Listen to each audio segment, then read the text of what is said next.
Hello, I'm back to talk to you guys about the next part of the sequences packet. So if you can turn to page 4 and follow along, that would be great.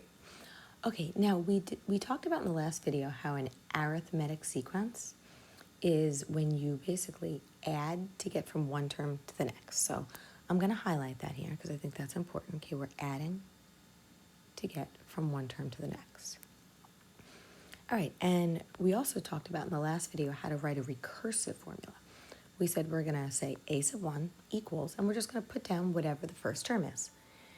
And then after that, we give a rule that says, well, to find the nth term, that's going to be equal to the previous term plus the common difference. And remember, the common difference is what you're adding to get from one term to the next.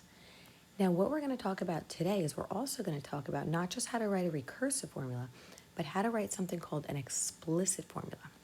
Explicit formula, instead of putting it into two separate steps, it takes it and puts the whole thing into one formula. And what's nice about the explicit formula is when you use the recursive formula, you have to find, in order to find the fourth term, you have to know the third term, which means you have to know the second term. You really have to find all the terms to get up to whatever term you want. With the explicit formula, if you want to find the fourth term, you would just replace this little n with a 4. And as long as you know the first term and the common difference, you don't have to find every single term before it in order to find the term you want to find. So the explicit formula definitely comes in handy sometimes. All right, so here's the format of it. It's just to find the nth term. That's going to be equal to the first term plus, well, whatever you replace this n with, we're going to replace this n with. And then, just subtract 1 from that and multiply it by the common difference, by what we're adding to get from one term to the next. Okay, we'll go back to this in a little bit when we see some examples. Now, let's just look at the bottom of the page here. Okay, now, if you recall also from the last video that a geometric sequence is when we multiply to get from one term to the next. Okay, and we talked about the recursive formula in the last video. We're going to define the first term. We're going to say the first term is equal to, and whatever the first term is, we plug in here. And then the nth term is equal to the previous term times the common ratio. And remember, the common ratio is just whatever we're multiplying by to get from one term to the next. Now again, we can write that in the form of an explicit formula. So if you want to find the 20th term, right, a sub 20, you don't have to know every single term before it, okay, like you do with the recursive formula. If you want to find a sub 20, just replace this n with a 20, which would mean you'd replace this n with a 20, and as long as we know the first term, and as long as we know the common ratio, which is what we're multiplying by to get from one term to the next, we can easily find that 20th term. So again, the explicit formula you'll see as we progress through the packet definitely comes in handy. All right, so let's flip to the next page and see how we're going to use these formulas. Okay, so number 7, Jane works for a video game development company that pays her a starting salary of $1,000 per week, and each week she works, she earns $20 than the week before.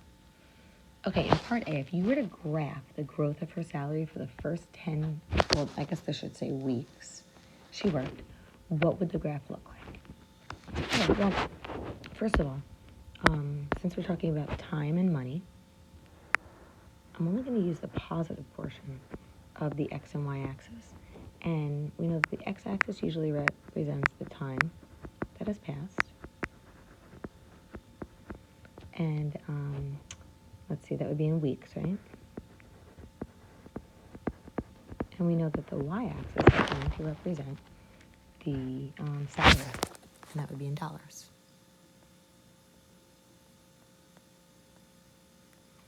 Now, I'm not going to be specific here. I'm just going to kind of graph it. I'm just going to sketch a graph of this. So let's just think about it. If she's earning $1,000 per week, and she earns $20 more than the week before, well, let's see this. Okay, so her salary for the first week, okay, at the end of the first week, so I'm going to go over to 1, would be up to, let's just say, 1,000. I'm just going to estimate, I'm just going to plot a point. I'm not even going to label numbers on the x and y axis. Now what's going to happen is, as we get to week 2, she's going to be making $1,020, so it's going to go up a little. As we go to week 3, she's going to be making another $20 on top of that, so she'll be making $1,040. So again, this graph is not accurate at all. Now, if we were to keep doing that for 10 weeks, basically what's going to happen is this is going to continue to go up. Okay, it's going to look like this. Okay, so again, this graph is totally not accurate. The reason I'm not putting an arrow is because I want it for the first 10, I should say weeks, first 10 weeks. So it's going to stop at 10 weeks. But this is what it looks like, okay? This is linear. I'm going to write this out. This is linear. And the reason we know it's linear is because it increases by a constant of $20 per week. It's increasing by a consistent amount. So it increases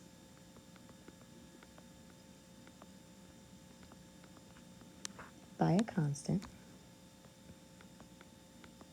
And I'm just going to be specific. By a constant of $20 per week. Okay?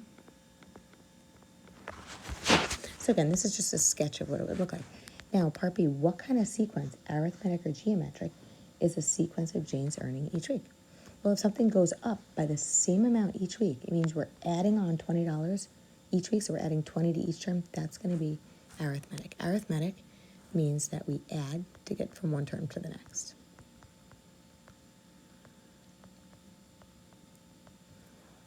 Okay, let me move this up a little now. Now, part C. Write a recursive formula for a sequence which represents Jane's salary on week N. Okay, so I just took this picture from the previous page. Now in part C, I just want to point out they're asking here for a recursive formula. So we're going to be using this one right here. Okay, and this is just what we did in the last video, so this should be okay with you guys, all right? For a recursive formula, we first say a sub 1 is equal to, and whatever the first term is. So in this case, a sub 1 is going to be equal to, well, what she's making for her first week's salary is $1,000. Okay, then we need to say what a sub n is equal to. So we know a sub n is equal to the previous term, or in this case, it would be the previous week, which we represent as a sub n minus 1, right? It's one term less than this term. And then we're going to add on d, we're going to add on the constant. Well, since she's making $20 more per week, we're just going to add 20 to that. Okay, so there's our recursive formula. All right, so now in part D, they want us to write an explicit formula. So this is the first time since Algebra 1 you're going to be seeing this. So, all right, so for the explicit formula, I'm just going to highlight it. This is our explicit formula right here. All right, so we're just going to follow the format of it. So it says a sub n, and we're going to leave it in terms of n. We want to be able to substitute numbers in for this n so that if we want to find the 5th term or the 20th term or the 100th term, we can do that. So we're going to, anytime you see an n, let's just leave it when we write a formula. So a sub n equals, okay, then it says a sub 1. So we know our first term is 1,000. And then plus, now we see an n in the formula, right? It says n minus 1, so we're going to leave that n. And we're going to multiply that by d, the common difference, which we know is 20. That's what it's increasing by each week. So that would be our answer. Now, one thing I want to point out, sometimes if this is multiple choice, what they may do is rather than writing the formula like this, they may actually take that 20 and distribute it in. Here, let me just show you. Okay, so I'm going to do this in a different color. This is not the answer. I mean, technically it could be. We're going to write an equivalent formula. But this is what they do sometimes with multiple choice. So let me just bring down the a sub n. Oop. And I'll bring down the 1,000 plus. And sometimes they'll actually take this 20 and distribute it in. So it'll give you 20n minus 20.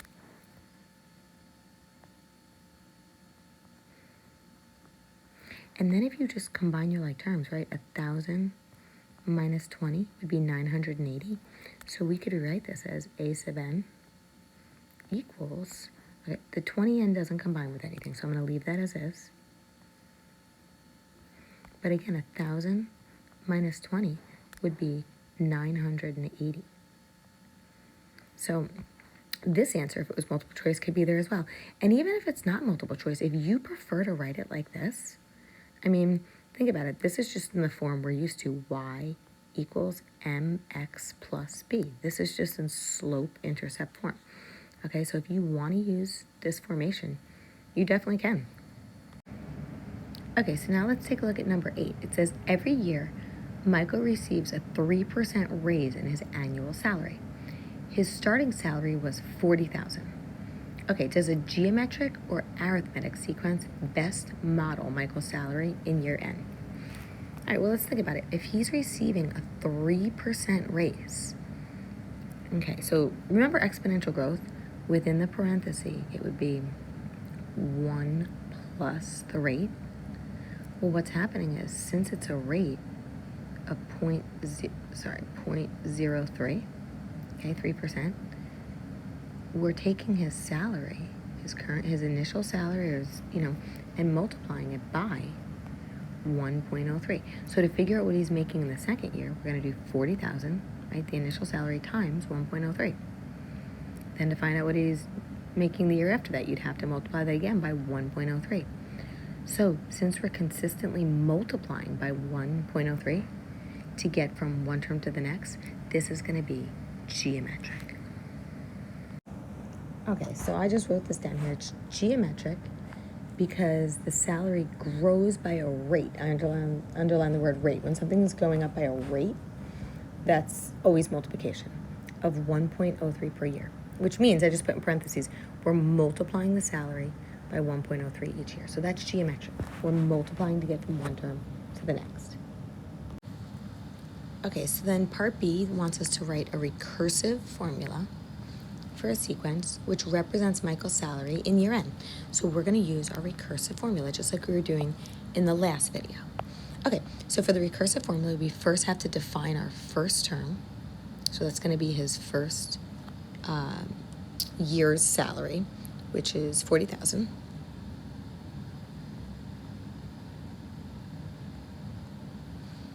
And then after that, we have to define what the nth term would be. So we could write a sub n equals the previous term, which we represent as a sub n minus 1. And then we want to multiply that by r. So we want to multiply this by 1.03. Now, rather than writing times 1.03, I'm just going to show you. You could put this in parentheses, but if you were to write times 1.03, it looks a little sloppy because we have, the multiplication dot, the decimal. I'm going to reverse the order of this like we were doing yesterday. So we'll just erase this to say 1.03 times a sub n minus 1. Okay, I like to put the number in front of it. But if you wrote it like I originally did, that's okay. Or you could use parentheses to show you're multiplying by 1.03. But this right here is the recursive formula. Okay, now in part C, they want us to write the explicit formula. So for the explicit formula, we're going to follow off this new format here. We haven't done this for geometric yet. So it says a sub n. So a sub n is going to be equal to a sub 1, which is our first term, which we know is 40,000.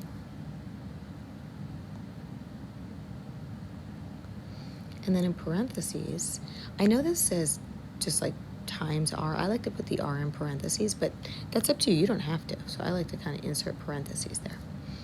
Now r, we know, is what we're multiplying by to get from one term to the next, which is 1.03. And we're going to leave that to the n minus 1 power, because remember, when we see an n in our formula, we want to be able to plug in numbers for n. Like if we wanted to figure out what his salary was in his 10th year, we would replace this n with a 10 and this n with a 10. So we're going to leave that in terms of n. So for example, if you did, this is the answer. This is the explicit formula. But if you did want to find his 10th year salary, we'd write a sub 10 equals 40,000 times 1.03 to the 10 minus 1 power, which is just 9, right? And you would plug this into your calculator at the right-hand side of the equation and just see what it's equal to. And that's how much he'd be making in his 10th year. Okay, so on the next two pages, pages 6 and 7, there's a bunch of questions that some of them are multiple choice, most of them are actually, that want you to kind of just take into account everything we've talked about. Arithmetic means to add to get from one term to the next. Geometric means to multiply to get from one term to the next. And remember, each of these formulas can be written in two different forms, either following the recursive formula or the explicit formula. So I'd like you to hit pause and try out the questions on these next two pages. And then when you're done, you can turn the video back on and see how you did. I'm going to go over every single question step by step.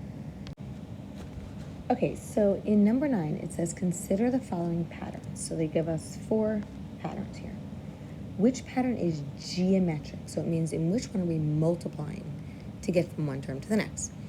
Now, you may look at these and, like, for example, when we look at the first pattern, you may look and say, I actually have no idea what I'm multiplying by to get from one term to the next. So if you want to see if this is geometric, you take any term up there, okay? So for example, the 9, and you divide it by, if we're going to work backwards, right? If we're multiplying when we work forward, when we work backwards, we're going to do the opposite. We're going to divide. So take any term. So if we take the 9, if you plug in your calculator 9 divided by negative 12, it'll give you negative 3/4. Now what you want to see is if this is really truly a geometric pattern, you'll get negative 3/4 anytime you pick a term and divide it by the term in front of it. So if we take negative 12 and divide it by 16, you also get negative 3/4. If you take negative 6.75 and divide it by the term in front of it by 9, you also get negative 3/4. So this right here, the first pattern, is the geometric pattern. Okay, if you tried that with any of these other patterns here, we would see that you wouldn't consistently get the same number when you divide your way backwards. So choice 1 is the answer. And the reason why is because we are multiplying by negative 3/4 to get from one term to the next. Okay, so now let's look at number 10. Which situation could be modeled using a geometric sequence? So multiplying to get from one term to the next. Okay, choice 1. A cell phone company charges $30 per month for 2 gigabytes of data and $12.50 for each additional gigabyte of data. Okay, well, this is just adding on $12.50 for each additional gigabyte. So this one's going to be arithmetic. So choice 1 is out. Okay, choice 2. The temperature in your car is 79 degrees. You lower the temperature of your air conditioning by 2 degrees every 3 minutes in order to find a comfortable temperature. Okay, if you're lowering it by a constant amount of 2, what you're doing is you're basically going down by 2 every 3 minutes, or you're adding a negative 2. When you're adding to a function a consistent amount, that again is arithmetic, so that one is not our answer either. Okay, choice 3. David's parents have set a limit of 50 minutes per week that he may play online games during the school year.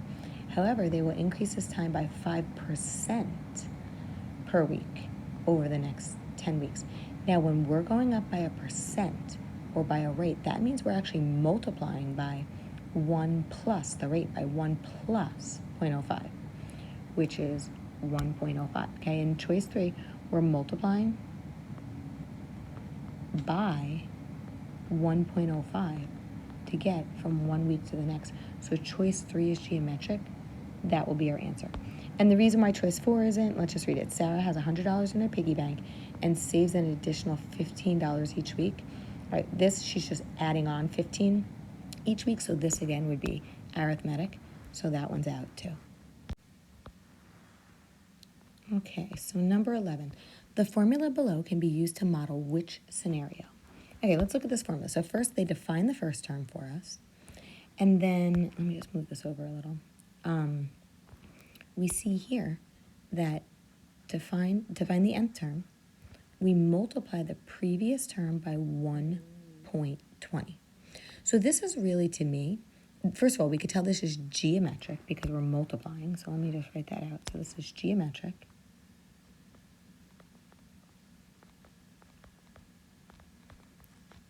And the common ratio is 1.20. So what that means is, since we're multiplying by 1.20, depending on what the situation is, if this represents 1 plus the rate, okay, this 0.20 here would represent the rate. It would mean that something is increasing by 20%. All right, so let's read the situations. Choice 1. The first row of the Hilton's new auditorium has 50 seats, and each additional row has 20 extra seats. Okay, so this is just adding on 20 to get from one row to the next, so this is not geometric. So choice 1 is arithmetic. Okay, number 2. The last row of the stadium has 50 seats, and each row before it has 20 more seats. All right, well, that's the same thing as choice 1. We're adding on 20 as we work our way this time up the auditorium, so that would also be arithmetic. All right, Mr. Devos deposited $50 into a bank account and is earning 20% interest. This is our answer right here. If he's earning 20% interest, it's going up by 20%. So here, 1 plus the rate would be 1.20. Okay, our common ratio is 1.20. We're multiplying each term by 20%. All right, so then that is our answer, and we'll just go over why choice 4 is not. So an investment of $50 in mutual funds is losing 20% each year. All right, if it's losing 20%, then don't we do 1 minus the rate? So that would be 1 minus 0.20. That would mean that we'd be multiplying by 0.80, okay, not by 1.20. So if something's going down, we're actually multiplying by a number that's less than 1. Okay, so choice 4 is not our answer either. Okay, so number 12, the formula below can be used to model which scenario? Now here, if we look at this, they're saying the first term is 3,000, and here this is saying that to find the nth term, we multiply the previous term by 0.80. So first of all, since we're multiplying, this is going to be geometric. And this is what we were just talking about in the last example. If you're multiplying by a number less than 1, if this is 0.80, what's happening is this number is representing 1 minus the rate. So the rate would have to be 20%, right? Because isn't 1 minus 20% equal to 80%? So this is going down by a rate of 20% per whatever it is the question is talking about. Okay, so let's read the answer choices. Number 1, the first row of the stadium has 3,000 seats, and each row thereafter has 80 more seats. So when we see 80 more seats than the row in front of it, that's arithmetic. All right, so that's not our answer. Choice 2, the last row of the stadium has 3,000 seats, and each row before it has 80 fewer seats. Okay, so that's also arithmetic because we're adding negative 80 or subtracting 80 to get from one term to the next. All right, a bank account starts with a deposit of $3,000 and it grows by 80%. If it were growing by 80%, this would be 1 plus the rate. This would be 1.80. So that's not our answer either. So let's see why choice 4 is. So choice 4, I'm going to circle. Although I should probably read it first, right? The initial value of a specialty toy is $3,000, and its value each of the following years is 20% less. So that right there is just what we were talking about. If we did 1 minus 20%, that would be equal to 0.80. That would mean we're multiplying. It's maintaining 80% of its value each year. So we're taking the previous term and multiplying it by 0.80. So choice 4 is the answer. All right, now for numbers 13 and 14, they give us a sequence and they want us to write both a recursive and an explicit formula. Okay, so for number 13, you first have to decide, is this arithmetic or is this geometric? What are we doing to get from one term to the next? Now, this one's not too bad to see. I think it's pretty clear that what we're doing is we're going up by 10 we're adding 10 to get from one term to the next. So let's just make a note of that, okay? We're adding 10 to get from one term to the next. So that being said, if you're adding a number, it's going to be arithmetic.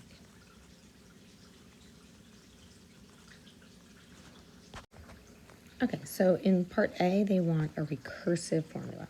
So here's the format of our recursive formula. I mean, basically, whenever you give a recursive formula, you have two sentences within your rules. With an explicit formula, that's where you have one sentence. Okay, so the recursive formula, we first define the first term.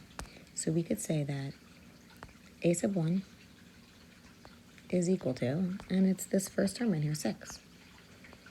Okay, then we're going to say a sub n is equal to the previous term. I'm just following with this format here. And then plus d, our common difference, what we're adding to get from one term to the next. This right here is telling us that d equals positive 10. So what we're going to do is we're going to add 10 to the previous term. So this would be our recursive formula. Okay, now in part B, they want us to write the explicit formula. So we're going to follow this format. So wherever we see an n, remember, we're leaving the n. A sub n is equal to, okay, so the first term, which we just said was 6, or you could see it right here as 6. And then plus n minus 1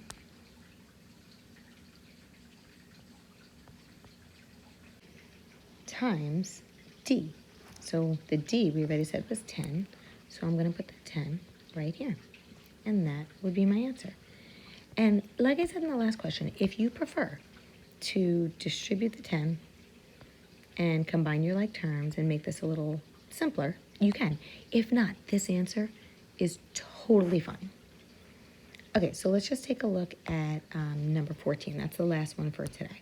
Let me slide this up. I'm going to actually get this out of here because we don't know if those are the formulas we're using. All right, so it says, given the following sequence. Now, here's our sequence. So we first have to figure out if it's arithmetic or geometric. Some of you may be able to look at this and say, you know, exactly what's going on. But if not, if it's arithmetic, remember, we're adding to get from one term to the next. So if you look at this, you see the numbers are going down. So really, we'd be adding a negative, if anything. But if you're not sure if this is arithmetic or not, just take out your calculator and take any term. So for example, if you plugged in your calculator, let's start with 1/8.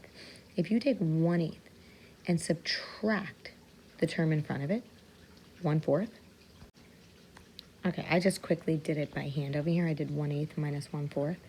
And when I found a common denominator, I got negative 1/8. You could do that in your calculator. It will still give you negative 1/8. Now, let's take any other term and let's subtract it by the term in front of it. So let's say I take 1/2 and subtract 1 from that. Okay, again, I did it by hand over here. I took 1/2 and subtracted 1 from it, found a common denominator, and I got negative 1/2. Now, these numbers don't even match up, okay? So, I mean, to get from 1 to 1/2, I'm going down by 1/2. To get from 1/4 to 1/8, I'm going down by 1/8. So these don't match up. I'm not going down by a consistent amount, so we can automatically rule out arithmetic. This is not an arithmetic sequence. So let's get rid of all this. Okay, so now we know it's going to be geometric. Well, we don't know for sure. I mean, we have to, check. So geometric means we're multiplying to get from one term to the next. So if you want to see what you're multiplying by, take any term. Okay, well, again, I'll just start with the 1/8. And you can use your calculator if you want. If you do 1/8 divided by 1/4, your calculator will give you 0.5 or 1/2. If you take, let's say, 1/2 and divide it by 1, that is also equal to 0.5 or 1/2. Okay, if you take any term, 1/16, and divide it by the term in front of it, 1/8, you will also get 1/2. So sometimes it's easier to work your way backwards using the opposite operation to see what we're doing in the forward direction, okay? So here we could see that what we're doing is we're multiplying by 1/2 to get from one term to the next. So your R, your common ratio, is going to be equal to 1/2. Okay, so then this is a geometric sequence. Okay, so for geometric, here's our two formulas we're going to use. Now, part A wants the recursive formula, so we're going to use this formula. So we could say a sub 1 is equal to 1. That's our first term. And then a sub n is equal to the previous term times r. So a sub n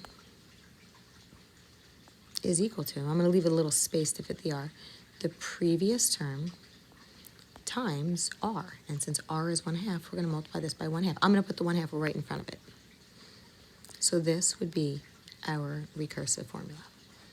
Okay, now the explicit formula is we're going to follow this format. Okay, we get to write it all in one single rule. Okay, so a sub n, we want to leave it in terms of n, is equal to a sub 1, which we said is 1, times r, which we said is 1/2, to the n minus 1 power. And honestly, if you don't want to put this 1 here, you don't have to, because when you multiply something by 1, it remains the same anyway, so you don't have to put that. But that is the answer to part B.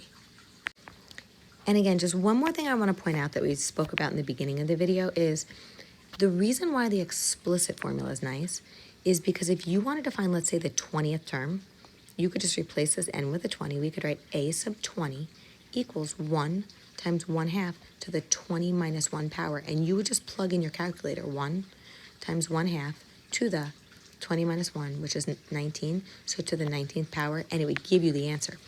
If you only had the recursive formula and you wanted to find the 20th term, wouldn't that mean you first have to know the 19th term? And if you wanted to know the 19th term, wouldn't that mean you have to know the 18th term? And so on, you would need to find every single term up until the 20th term, the first term, the second term, the third term, and so on, all the way to the 20th term. So sometimes this rule, the recursive formula, is going to be very lengthy. So sometimes we like to avoid that one.